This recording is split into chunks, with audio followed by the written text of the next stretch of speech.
إن الحمد لله نحمده ونستعينه ونستغفره ونعوذ بالله من شرور أنفسنا ومن سيئات أعمالنا.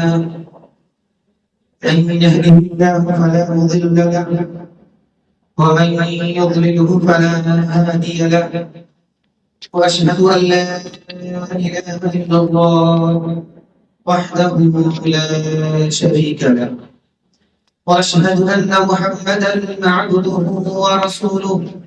فأعوذ بالله من الشيطان الرجيم.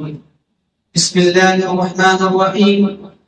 يا أيها الذين آمنوا اتقوا الله حق تقاته ولا تموتن إلا وأنتم مسلمون. يا أيها الناس اتقوا ربكم الذي خلقكم من نفس واحدة فخلق منها زوجها وبث منهما رجالا كثيرا ونساء. واتقوا الله الذي تساءلون به والأرحام إن الله كان عليكم رقيبا. يا أيها الذين آمنوا اتقوا الله وقولوا قولا سديدا يصلح لكم أعمالكم ويغفر لكم ذنوبكم، ومن يطع الله ورسوله فقد فاز فوزا عظيما. أما بعد فإن خير الحديث كتاب الله، وخير الهدي هدي محمد صلى الله عليه وسلم، وشر الأمور محدثاتها وكل محدثة بدعة وكل بدعة ضلالة وكل ضلالة في النار. قال الله تبارك وتعالى في القرآن المجيد والفرقان الحميد. فأعوذ بالله من الشيطان الرجيم. بسم الله الرحمن الرحيم. ولتكبروا الله على ما هداكم ولعلكم تشكرون. الله أكبر الله أكبر لا إله إلا الله. الله أكبر الله أكبر ولله الحمد. الله أكبر الله أكبر لا إله إلا الله. الله أكبر الله أكبر الله أكبر ولله الحمد.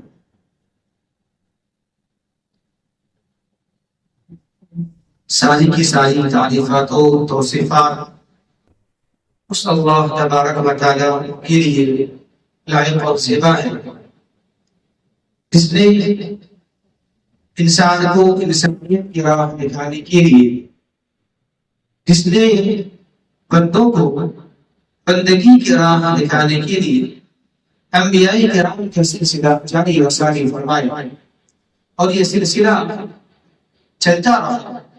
سب سے اخیر اس ذات مقدسہ کو مبعوث فرمایا جنہوں نے غیبوں کی گالیاں سن کر بھی دعاؤں کے لیے ہاتھ بلند کر دیا کرتے تھے.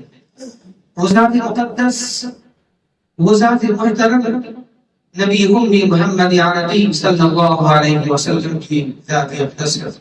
اللهم صل على محمد وعلى آل محمد كما صليت على إبراهيم وعلى آل إبراهيم إنك حميد مجيد. اللهم بارك على محمد وعلى آل محمد كما باركت على إبراهيم وعلى آل إبراهيم إنك حميد مجيد. الله أكبر الله أكبر لا إله إلا الله. الله أكبر الله أكبر ولله الحمد. محترم سامعین کرام ومعزز حاضرین عید الفطر، آج کا دن ہم سے رمضان کا مہینہ رخصت پذیر ہو چکا ہے. یہ رمضان کا پورا مہینہ جو ہم سے آج رخصت ہو گیا، الوداع ہو گیا، جاتے جاتے ہمیں یہ پیغام دیا ہے، ایک سبق دیا. اس سبق کو پورے 11 مہینہ یاد رکھنا، کیونکہ رمضان آتا ہے سبق دینے کے لیے. تتقون لعلکم تتقون. اس کا سبق کیا ہے؟ ایک سبق بس میں آپ کے سامنے بیان کروں گا، صرف ایک سبق ہی کافی ہے پوری 11 مہینہ سمجھنے کے لیے اور اس کو اپنے دل میں بٹھانے کے لیے ایک سبب ہی کافی ہے. کیا ہے؟ سب سے اہم سبب، سب سے سبب کیا دیا اس ماہ رمضان میں، اس ماہ مبارک میں؟ سبب یہی دیا اور یہ درس دیا کہ یہ زندگی بڑا مختصر ہے. یہ زندگی بڑا مختصر ہے، اس کو مختصر سمجھیے، اس کو زیادہ مت سمجھیے، اس کو طویل مت جانیے. یہ زندگی جو آپ کو ملی ہے 60 سال، 70 سال یا 80 سال یا 90 سال جو بھی ملتا ہے آپ کا، یہ بڑا مختصر ہے. اس طریقے سے یہ مہینہ رمضان کا ایک مہینہ بڑی تیزی کے ساتھ گزر جاتا ہے. کیسا آیا کیسا گیا پتہ نہیں چلا، ابھی آیا فوراً چلا گیا. جو ایسا محسوس ہوتا ہے ابھی جو روزہ رکھا تھا 1 2 3 فوراً 29 ہو گئے، فوراً 30 ہو گئے. یعنی کہ ایسا محسوس ہوتا ہے یہ مہینہ بڑی تیزی کے ساتھ چلا جاتا ہے. اور یہ خود اللہ تبارک و تعالیٰ نے اس بات کی وضاحت کی قرآن مجید کے اندر میں. اللہ تبارک و تعالیٰ نے قرآن مجید کے اندر میں رمضان کی خصوصیت بیان کی ہے، خوبی بیان کی ہے. ایام معدودات کا اللہ تبارک و تعالیٰ نے روزہ کی فرضیت کے بعد یا ایھا الذین آمنوا کتب علیکم الصیام کما کتب علی الذین من قبلکم لعلکم تتقون. اس کے بعد کہا فور ایام معدودات. یہ پورے ایک مہینے اور 29 یا 30 گنتی کی بڑا چند دن ہے، گنتی کی چند دن ہوتے بڑی تیزی کے ساتھ گزر جاتے ہیں، بڑی تیزی کے ساتھ. اور اس طریقے سے یہ ایک مہینہ بڑا مختصر ہے، بڑا قلیل ہے 11 مہینے کے مقابلے میں. ذرا سوچیے آپ، یہ ایک مہینہ 29 یا 30 بڑا مختصر ہوتا ہے، بڑا قلیل ہوتا ہے اس کے مقابلے میں 11 مہینے کے مقابلے میں. ٹھیک اسی طریقے سے یہ مہینہ یہ درس دیا، اب یہ پیغام دے رہا ہے کہ آخرت کی زندگانی کے مقابلے میں یہ زندگی بڑا مختصر ہے. اس طریقے سے ایک مہینہ بہت ہی جلدی گزر گیا، پتہ نہیں چلا. اسی طریقے سے آخرت کے مقابلے میں یہ زندگی بڑا مختصر ہے، بہت ہی جلدی گزر جائے گی. آپ کو پتہ نہیں چلے گا. ایسا پتہ کب چلے گا؟ وہاں جاتے ہیں وقت، جب یہاں سے ہماری موت ہو جائے گی، الوداع ہماری یہاں سے ہو جائے گی، رخصتی ہماری یہاں سے ہو جائے گی دنیا سے. تب احساس کہاں ہوگا؟ برزخ میں جانے کے بعد. تب احساس کہاں ہوگا؟ عالم آخرت میں جانے کے بعد. اس طریقے سے احساس کب ہوتا ہے ہمیں؟ رمضان کی چلے جانے کے بعد. تو ہمیں چاہیے کہ اس کی قدر ابھی سے کریں. اور یہ سبب پوری 11 مہینہ یاد رکھیں. جب اس کو یاد رکھیں گے 11 مہینہ تو کیا ہوگا؟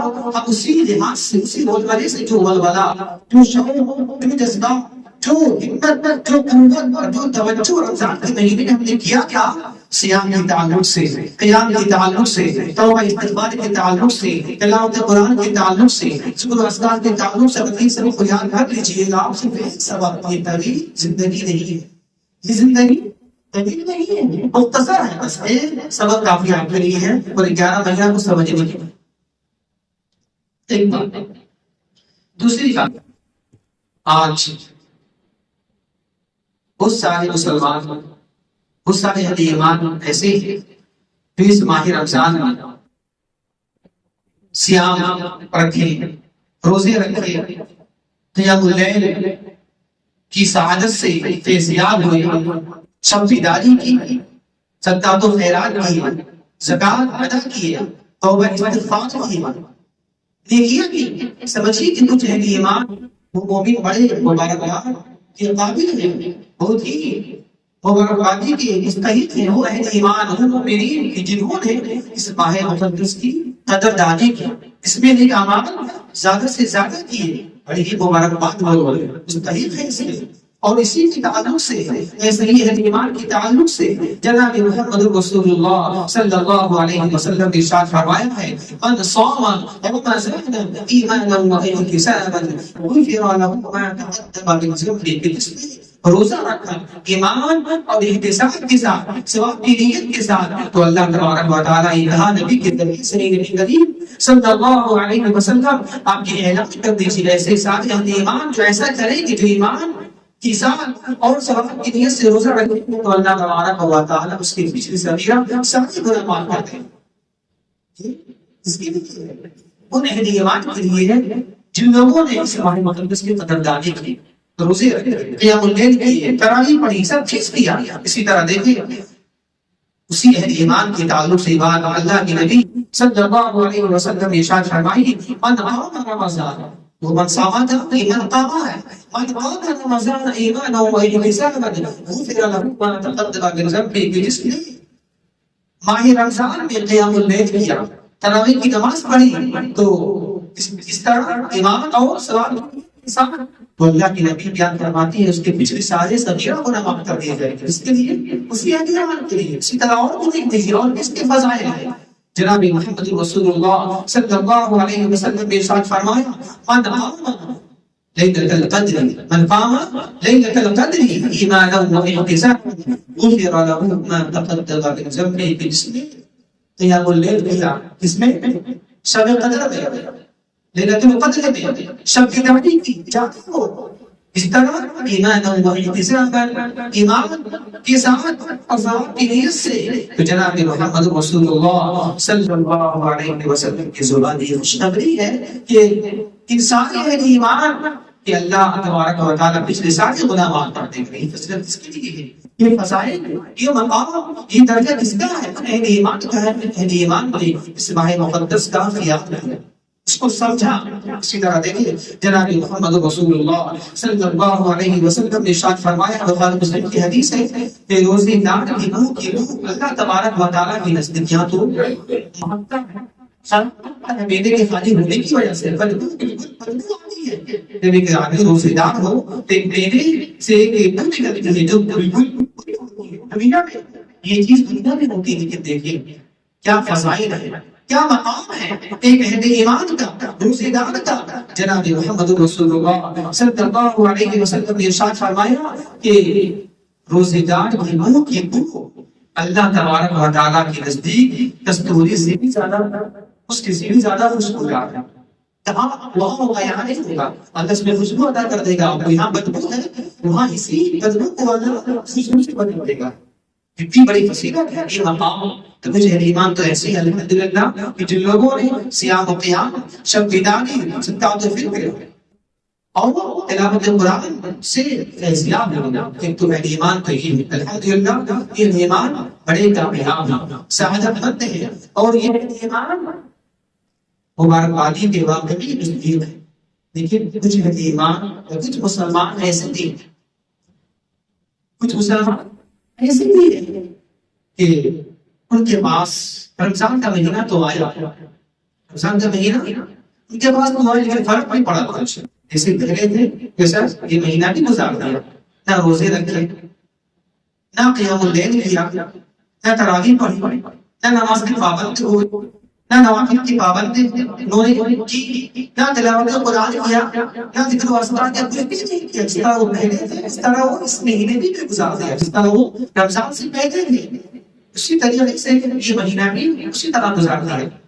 تو واقعی ایسے لوگ یا ایسے حضرات واقعی ان کے لیے افسوس کا مقام ہے، ان کے لیے افسوس کا مقام ہے، یہ دن رونے کا دن ہے۔ اور اسی کی تعلق سے ایسے ہی لوگوں کے تعلق سے جناب محمد رسول اللہ صلی اللہ علیہ وسلم نے ارشاد فرمایا کہ من ادرک شهر رمضان، من ادرک شهر رمضان ولم يغفر له فدخل، جس شخص نے رمضان کا مہینہ پایا تو صحت بھی ملی، جوانی ملی، زندگی ملی، سب چیز ملی، ایمان بھی ادا کیا اللہ تعالیٰ نے، لیکن کیا کہا اللہ کے رسول نے جس نے رمضان کا مہینہ پا لیا، قرآن فانوس نکل نہیں ہے، ایمان ہے، اس نے رمضان کا مہینہ پایا، لیکن پانے کے بعد اس میں مغفرت نہ کرائی، بخشش نہ کرائی، تو اللہ کے نبی صلی اللہ علیہ وسلم فدخل النار، وہ جہنم میں داخل ہو جائے گا۔ یہ بڑی محرومی ہے ایک انسان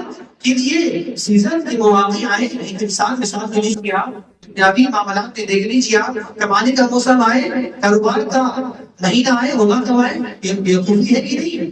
انسان محروم ہے، ایک انسان کی کمانے کے مواقع ہیں، یہ کما سکتا ہے انسان، سیزن ہے، سب چیز ہے، آپ ہے، میر ہے، مال بھی آپ کے پاس کمائی نہیں، وہ انسان کمائی نہیں، بہت نہ کرے، محنت نہ کرے تو ایسے انسان تو کیا کہیں گے آپ؟ یہ خود کہیں گے انسان پہ اب یہ سب چیز ہونے کے بعد بھی وقت ہے، تجارت ہے، پوچھی ہے، صحت ہے، جوانی ہے، زندگی ہے، اس کے بعد بھی کماتا نہیں ہے۔ تو اسی طریقے سے ایک انسان کے سامنے یہ سیزن آئے، نیکیوں کا موسم بہار آئے، اگر مغفرت کی مہینہ آئے، توبہ استغفار کا مہینہ آئے، صیام و قیام کا مہینہ آئے، اللہ سے رونے کا مہینہ آئے، لیکن وہ بخشش نہ کرائے، ایسا انسان بالکل ناکام ہوگا، بران۔ لیکن ایک بات میں کروں گا کہ دونوں حضرات، یہ دو طرح کے مسلمان ہمارے سامنے ہر زمانے میں موجود رہے ہیں اور رہیں گے۔ ایسا نہیں ہو سکتا سب لوگ ہو جائیں، ایسا یہ تو امتحان اللہ تبارک و تعالی، یہ تو امتحان ہے۔ الذي خلق الموت والحیات لیبلوکم ایکم احسن عملا، امتحان سب لوگ ہو جائیں گے تو پھر کیسے کیا ہوگا؟ امتحان یہی ہے۔ تو یہ دو طریقے کے مسلمان، دو قسم کے مسلمان ہمارے سامنے موجود ہیں، اور یہی دو قسم کے مسلمان آج بھی اس مبارک دن میں خوشی کے شریک ہیں اور شریک ہوں گے۔ اس نماز کے بعد بھی خوشیاں منائے گئے۔ یہ دونوں طرح کے مسلمان، وہ مسلمان بھی، وہ اہل ایمان بھی کہ جن لوگوں نے اس مہینے کی قدر کی، اور وہ اہل ایمان بھی کہ جن لوگوں نے قدر نہیں کی، بس یوں ہی گزار دیا، وہ بھی شریک ہیں، وہ بھی خوشیاں منائیں گے۔ لیکن بات دراصل یہ ہے، ایک سوال یہ ہے کہ آخر یہ کس کے لیے؟ یہ دن جو ہے عید الفطر ہے، عید یہ دن کس کے لیے ہے؟ حقیقی خوشی کس کے لیے ہے؟ تو جواب اس کا یہ ہے، حقیقی عید اور اصل خوشی ان کے لیے ہے جو اہل ایمان ہے، جن لوگوں نے اس ماہ مقدس کا قیام کیا۔ کیا دلیل اس کی ہے؟ کیا ثبوت ہے اس کا؟ خود دیکھیے آپ، ایک واقعہ موجود ہے۔ ایک مرتبہ حضرت علی رضی اللہ تعالیٰ عنہ داماد رسول جناب محمد رسول اللہ صلی اللہ علیہ وسلم کی داماد اور خلیفہ ہے، وہ اشرف مبشرہ ہے، وہ اسی عید دن کی بات ہے۔ وہ نماز پڑھنے کے بعد سب چیز کر لینے کے بعد بیٹھ کر وہ سوکھی روٹی زیتون کھا رہے تھے۔ کیا کھا رہے تھے؟ سوکھی روٹی زیتون وہ کھا رہے تھے۔ ایک آدمی ان کے پاس آیا اور کہا، یا امیر المؤمنین، آپ امیر المؤمنین ہیں، آپ خلیفہ ہیں، آج کے دن یہ چیز کھا رہے ہیں، آج تو خوشی کرتے رہے، آپ کو تو اچھی چیزیں کھانی چاہیے، آپ یہ سوکھی روٹی زیتون کھا رہے ہیں، کیا بات ہے؟ سمجھ میں نہیں آ رہی ہے، بس سوال کر دیا اس صاحب نے، آج کا دن یہ کیوں کھا رہے ہیں؟ تو تیرا جواب سن لیا۔ کیا جواب دیا؟ علی رضی اللہ تعالیٰ عنہ نے اس شخص سے عربی میں کہا، ایک شعر ہے، بعض اپنے پوری طریقے سے، یا حاضر، کیا کہا؟ یا حاضر لیس العید لمن لبس الجدید واکل السریر ولكن العید لمن قبل منه صيام فقبل منه قيام وغفر له وشكر له ذنبه، فهذا هو العيد، واليوم لنا عيد وغدا لنا عيد وكل يوم لا نعصي الله عز وجل فيه مواعيد۔ کوئی بات نہیں، علی رضی اللہ تعالی عنہ نے اس سال کسی کا کہا، یا لیس العید لمن لبس الجدید، اے انسان، اے شخص، عید کی خوشیاں اس کے لیے نہیں ہے، اصل عید کی خوشی اس کے لیے نہیں ہے جو اچھے اچھے کھانے کھانے، جو اچھے اچھے لباس سے بدل کر لے، جو اچھی کپڑے پہن لے، عید کی اصل خوشی اس کے لیے نہیں ہے۔ عید اصل کس کے لیے ہے؟ ولیکن العید، اصل خوشیاں کس کے لیے ہے؟ اصل خوشی کس کی ہونی چاہیے؟ کپڑے کی نہیں، کھانے کی نہیں، کس کی ہونی چاہیے؟ آج وضاحت کر رہے ہیں، ولیکن العید لمن قبل منه صیام وقبل منه قیام، اصل خوشی تو اس کے لیے ہے، اس کے روزے، اس کے قیام، اس کے زکات، اس کے اعمال، اس کی تلاوت، اس کی گناہگار قبول اور اس کی گناہ معاف کر دیے گئے، اللہ اس کے گناہ معاف کر دیا، اور اس کی کوشش اللہ نے قبول کر لی۔ یہ اصل خوشی ہے، یہ اصل عید کا دن ہے۔ اس کے لیے کی ساری چیز ہو جائے، عمل قبول کر لیا جائے، روزے قبول کر لیے جائے، قیام اللیل قبول کر لیا جائے، اصل یہی خوشی ہے۔ فہذا یوم عید والیوم لنا عید، تو یہی اصل خوشی ہے۔ تو آج کا دن بھی ہمارے لیے خوشی کا دن ہے، وغدا لنا عید، اور کل کا دن بھی میرے لیے خوشی کا دن ہوگا۔ اور کل یوم لا نعصی اللہ عز وجل فیہ فہو عید، اور ہر دن ہمارے لیے عید کا دن ہوگا، خوشی کا دن ہوگا، جس دن ہم اللہ کی نافرمانی نہ کریں۔ ایک پیاری بات ہے، تو دیکھیے آپ، اصل خوشی کس کے لیے ہوتی ہے؟ خوشی کسی کو نہیں چاہیے. یہ عید جدید کس کے لیے ہے؟ اصل اس کے مستحق کون لوگ ہیں؟ نیا کپڑوں پہ نہیں خوشی نہیں ہے، اچھا کھانے میں خوشی نہیں ہے، اچھی سواری میں سوار ہو لینا آج کا دن اور گھومنے نکلنا یہ خوشی نہیں ہے. اصل خوشی تو اس کے لیے ہے، اصل خوشی اس کے لیے ہے. یہ ساری چیز کر لیں، قیام اللیل کیا، تراویح کی نماز پڑھی، تلاوت قرآن کیا، اللہ کو منایا اور اللہ اس سے راضی ہو جائے، اس کے پاس چہرے اصل خوشی نہیں ہونی چاہیے. اور ہر وہ دن آپ کے لیے، ہمارے لیے، سب کے لیے خوشی کا دن ہونی چاہیے جس دن ہم اللہ کی نافرمانی نہ کریں. یہ خوشی کا دن مطلب یہ ہوا کہ ہر لمحہ جب بھی نیکی کرے ہم، وہ خوشی کا موقع ہے. نیکی نہیں کریں گے ہمارے لیے وہ غم کا موقع ہونا چاہیے. تو وہ سارے کہ جن لوگوں نے اس ماہ مقدس میں اس کا خیال نہ کیا، ہم اللہ سے دعا کرتے ہیں ایسے مسلمانوں کے لیے اللہ نے توفیق عطا فرمائے، آئندہ رمضان اس کے نصیب فرمائے تاکہ وہ مہینے کے اندر میں نیک اعمال زیادہ سے زیادہ کریں. اور ہم بھی ان اہل ایمان کے لیے دعا کرتے ہیں کہ جن اہل ایمان نے اس ماہ مقدس کا خیال کیا، نمازیں پڑھی، روزے رکھے، قیام اللیل کیا، ہم یہ اللہ سے دعا کرتے ہیں کہ اللہ تبارک و تعالیٰ زندگی کو لمبی کر دے اور حیات کو بڑھا دے اور ہمارے موقع اسے نصیب فرما تاکہ وہ اپنی چھوٹیوں کو، اپنی دامن کو آپ کی خیر سے، آپ کی سعادت سے، نیکیوں سے بھر جائے. یہ دعا کرتے رہے اور ہمیشہ دعا ہونی چاہیے اللہ تبارک و تعالیٰ سے. یہ دو بات. تیسری بات قابل غور ہے وہ یہ ہے کہ جو اہل ایمان یا جن لوگوں نے اس ماہ مقدس کے اندر میں الحمدللہ بہت آگے رہے، نیک اعمال میں بالکل پابند رہے، فرض کی، تراویح کی، قیام اللیل کی، شب بیداری کی، اعتکاف کی، صدقہ فطر کی، ہر چیز الحمدللہ وہ آگے رہے. ایک چیز جان لیں، اتنا کچھ کرنے کے بعد یا جو بھی ابھی بھی کریں گے ان کی بات بھی کریں گے، شوال کے مہینے میں ایسی نہیں ہے، بہت عبادت ہے. جو اللہ کو ماننے والے ہوں گے وہ عبادت بہت کریں گے، کیونکہ ہم عبادت کرنے والے ہم رمضانی نہیں ہیں، ہم ربانی ہیں. کیا بنے ہم؟ ربانی بنے، رمضانی نہ بنے. ہم بس رمضان میں اللہ کو مانیں گے، ان کی بات اللہ کو نہیں مانیں گے، کیونکہ اس کو مسلمان ہیں. تو ہم ربانی بنے، اللہ والے بنے، نہ کہ رمضانی بنے. جو لوگ رمضانی بنتے ہیں اللہ والے کیوں ہوتے ہیں؟ اصل اللہ والے ربانی وہ ہوتے ہیں جو ایک یہ بات بنتی زندگانی وہ ربانی اللہ والے بنے گا. تو رب کا حتی یأتیک الیقین، تم اپنی رب کی عبادت کرو کب تک؟ بہت جانے تک اللہ کو مانتے رہنا. ایسا نہیں رمضان آیا تو مانیں گے، چلا گیا تو نہیں مانیں گے. یہ صفت تو شاید دل کی ہوتی ہے. رمضان آیا تو قید ہو گئے، رمضان ختم ہو گئی تو آزاد ہو گئے. تو فرق کیا ہے؟ ہم بھی اور شیطان میں وہ بھی آزاد ہو جاتے ہیں عید کے بعد. حدیث موجود ہے ایسے. تو اگر ہم بھی ویسا کریں، رمضان میں قید محسوس کریں اپنے آپ کو، بس ایک مہینہ ہم قید رہیں.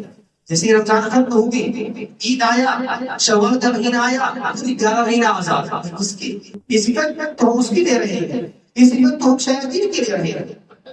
ایک بار ذہن نشین رہے کہ جن لوگوں نے الحمدللہ اس میں اچھی اعمال کیے، نیک اعمال کیے، اس کے اندر میں تکبر نہیں ہونا چاہیے، کہ بڑے گھمنڈ نہیں ہونا چاہیے. تم بھی نہیں کیا، میں نے کیا، تم نے روزے رکھے نہیں، میں نے روزے رکھے، دیکھو میں نے روزے رکھا، قیام اللیل کیا، ٹھیک ہے آپ نے کیا، لیکن آپ کے اندر میں عاجزی ہونی چاہیے. اللہ کا شکر ہے ہمارے چاہنے سے کچھ بھی نہیں ہوتا. اللہ ہوتا ہے اتنا گلگا دیکھی کہ قوت یا گناہوں سے بچنے کی طاقت کہاں سے ملتی ہے آپ کو؟ اپنی طرف سے نہیں ملے گی، اللہ کی طرف سے ملے گی. آپ کو چاہے گناہوں سے بچے یا نیکی والا کام کریں، آپ اپنے سے کر ہی نہیں سکتے. آپ سارا چیز اللہ کی توفیق سے ہوتی ہے. تو اتنا کچھ کرنے کے بعد عاجزی ہونی چاہیے. کہ جہاں آیا شیطان سب کے پیچھے پڑا، شیطان کسی کے پیچھے ہوتا ہے، اس کو تو چھوڑا ہی نہیں، اس کو تو نیک عمل کرنے یہ پورا مہینہ اب چونکہ اہل ایمان کی تو کر چکا ہے، اب کیسے گناہ کرنا ہے اس کو ہے. اب گناہ کرے گا تو تکبر ڈالتا، اس میں کبر پیدا کر دے گا. دیکھو میں نے یہ کام کیا، میں نے وہ کیا، میں نے ایسا کیا، میں نے ویسا کیا، میں تو بات اللہ کو راضی میں کر لے. نہیں، بالکل نہیں. یہ سوچ اگر یہ سوچ اس کے اندر میں آ گیا، نشے کی وجہ سے اس کا سارے اعمال سے برباد ہو گئے. اس طرح وہ گمراہ ہو گیا، نیک عمل نہ کر کے اس طرح یہ گمراہ ہوگا، نیک عمل کر ہونے کی بنا پر. تو عاجزی، انکساری، تواضع، جھکا ہونی چاہیے. دیکھیں آخری بات قرآن کی ایک آیت کریمہ ہے 18 پارے میں، والذین یؤتون ما آتوا وقلوبهم وجلة. اللہ تبارک و تعالیٰ نے اہل ایمان کی ایک صفت بیان کی ہے کہ یہ مومنین، یہ اہل ایمان اللہ کے راستے میں دیتے ہیں، خرچ کرتے ہیں، اور خرچ کرنے کے بعد بھی کرتے رہتے ہیں. عجیب بات دیکھیں، اللہ کے راستے میں دے رہے ہیں اور دینے کے بعد بھی وہ ڈر رہے ہیں، دینے کے بعد بھی وہ ڈر رہے ہیں. اس کی تفسیر آتی ہے ترمذی شریف کی حدیث کے اندر میں. حضرت عائشہ رضی اللہ تعالیٰ عنہا نے پوچھا، اللہ کے رسول صلی اللہ علیہ وسلم کہ اس سے مراد کون لوگ ہیں کہ جو اللہ کے راستے میں دیتے ہیں، ڈرتے بھی رہتے ہیں؟ اس سے مراد چوری کرنے والے ہیں، اس سے مراد بدکاری کرنے والے ہیں، کون لوگ ہیں؟ کہا کہ نہیں، اے صدیق کی بیٹی، اس سے مراد وہ نہیں ہے، اس سے مراد وہ لوگ ہیں جو نماز پڑھنے والے ہیں، جو روزہ رکھنے والے ہیں، جو اللہ کی یاد کرنے والے ہیں، جو متقی ہیں. اس سے مراد وہ لوگ. اس سے پتہ کیا چلا؟ اس سے پتہ یہ چلا اہل ایمان کی صفت یہ ہونی چاہیے، یہ خوبی یہ ہونی چاہیے کہ ہر کچھ کرے، نماز پڑھے، روزہ رکھے، زکات دے، اللہ کے راستے میں دے، عمل کرے، لیکن عمل کرنے کے بعد اس کا دل یہ خوف ہونا چاہیے. کیا خوف؟ کہ ایسا نہ ہو کہ اللہ تبارک و تعالیٰ میرے عمل کو سے برباد نہ. خوف یہ ہونا چاہیے ایسا نہ ہو کہ ہمارے یہ روزہ، ہماری یہ نیک اعمال، یہ صدقات و خیرات، یہ سب بیداری، یہ قرآن کی تلاوت بیکار ہو جائے، یہ ضائع ہو جائے. اس کی ڈر ہونا چاہیے آپ کو، بلکہ آپ کو تکبر نہیں کرنا ہے، سیدھا دانتا نہیں ہے کہ ہم نے تو کر دیا، نہیں، بلکہ عاجزی، تواضع، یہ سوچ فکری ہونی چاہیے آپ کے اندر میں کہ ایسا نہیں میرا نیک اعمال ضائع تو نہیں ہو رہا ہے. تو یہ اصل پیغام ہے اس ماہ رمضان کا. نیک اعمال کی زندگی کیجیے، لیکن کبھی بھی تکبر، گھمنڈ کا شاہی عبادت نہیں آنا چاہیے. جہاں اس میں عمل میں آ گیا سے بچے کہ وہ عمل آپ کا ضائع برباد ہو جائے گا. تو سب سے بڑا بیوقوف تو یہی انسان ہے. وہ انسان عمل ہی کر دیا، چلو خیر کوئی بات نہیں، وہ آزاد، وہ تو عمل ہی نہیں کیا، سمجھ میں آ گئی بات. لیکن انسان اس سے بڑا بیوقوف کون ہے؟ جو انسان عمل کیا پھر بھی گمراہ ہوا. زیادہ بڑا نادان کون ہوگا؟ ذرا ملائیں دونوں کو. ایک انسان عمل ہی نہیں کیا ہے وہ تو بیوقوف ہے ہی ہے، نادان تو ہے ہی ہے. ایک انسان عمل کر کے نادان ہے. ذرا سوچیے، ملائیے دونوں. سنت کے مطابق عمل کیا، سب چیز کیا، لیکن اس کا سینہ پھول گیا، سابق پر چلا گیا. وہ تو بیچارہ عمل ہی نہیں کیا، چلو خیر اس سے اچھا ہوا ہے. عمل نہ کیا آزاد رہا، لیکن یہ بیچارہ عمل کر کے بھی بیچارہ پھنسا ہوا ہے. وجہ کیا ہوتی ہے؟ دکھاوا، شہرت، طلبی. ہم نے یہ کیا، ہم نے وہ کر دیا. تو ایسا کبھی نہیں ہونی چاہیے. یہ پیغام دے رہا ہے کہ ماہ رمضان ہمیں چاہیے کہ پوری زندگانی ہم اس سبق کو یاد رکھیں. یہ زندگی بڑا مختصر ہے، یہ لمبی نہیں ہے. ہم اس کی تیاری کو جلدی کریں، اور یہ بھی ہم سبق کو یاد رکھیں کہ ہم پوری زندگانی میں عمل کریں، سب کو دعوت دیں. اور تبھی یہ کوشش ہونی چاہیے ہمارے اندر میں اتنی بڑی تفکر پیدا نہیں ہونا چاہیے. اور اللہ سے دعا ہے کہ اللہ تبارک و تعالی ہمیں صحیح سمجھ کی توفیق عطا فرمائے. ہمارا توفیق الا باللہ. آپ کو ہماری جانب سے عید سعید مبارک ہو. تقبل اللہ منا ومنکم اعمال الصالحین. السلام علیکم ورحمۃ اللہ وبرکاتہ.